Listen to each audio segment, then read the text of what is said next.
What's up guys, welcome to Tech Predator. An Apple October event is reportedly not happening, but that doesn't mean October isn't a big month for new Apple products.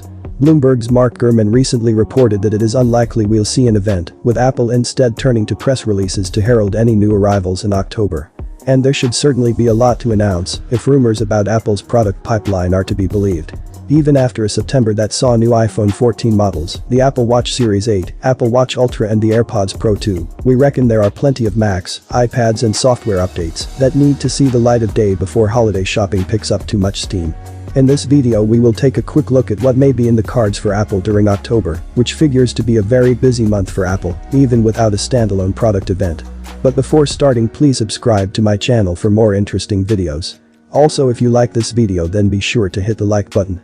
We already know what one of the first products Apple will release this month is going to be, and we won't have to wait very long to see it. The iPhone 14 Plus, announced alongside the rest of the iPhone 14 models, hit stores on Friday, October 7. You can pre-order the phone now, taking advantage of some of the iPhone 14 deals to lower the cost of the $899 plus-sized handset. Apple estimates an iPhone delivery date between October 11 and 13 if you pre-order an iPhone 14 Plus.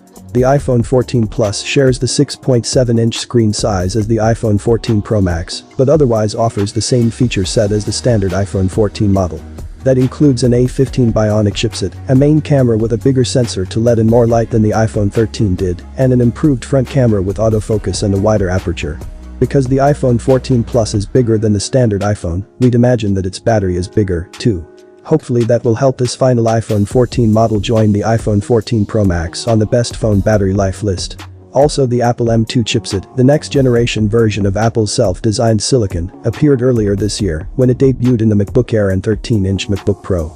More M2-powered hardware is almost certainly on the way, and we expect Apple to usher in additional MacBook Pro options featuring this chipset. More specifically, we might see Pro and Max variants of the M2 chip inside any new MacBook Pro models. The M2 chip itself is a 5nm chip with an improved neural engine. The Max and Pro versions would feature more transistors, while boosting the number of CPU and GPU cores. Don't expect significant hardware changes, at least not based on the rumors we've heard. But it's possible that software improvements like Center Stage could be on tap of Apple's latest MacBook Pros.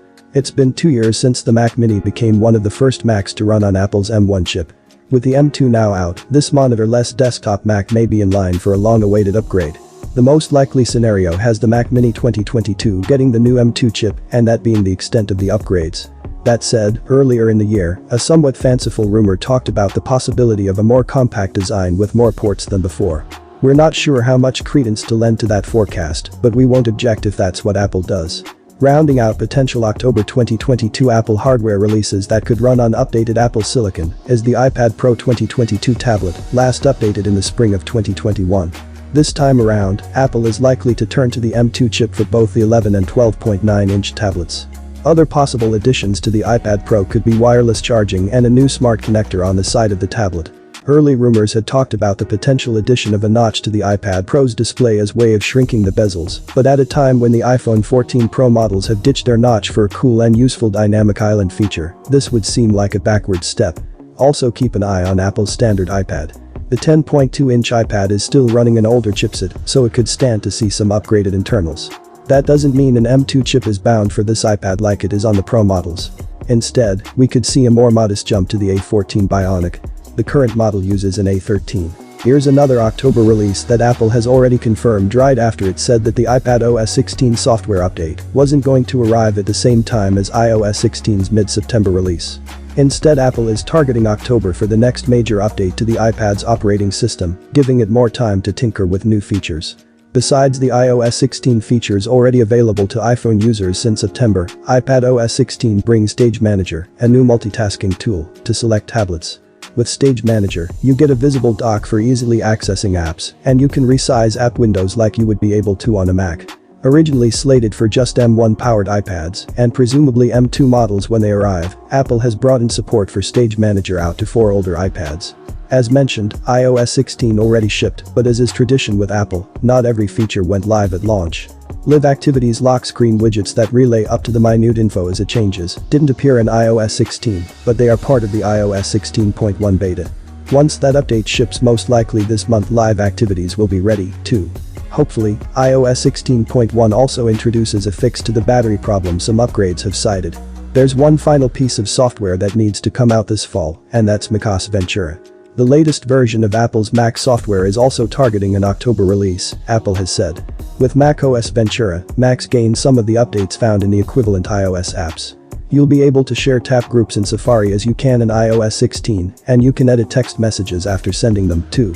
Mail gets improved search, and Apple's effort to replace passwords with passkeys includes the Mac, as well as the iPhone and iPad.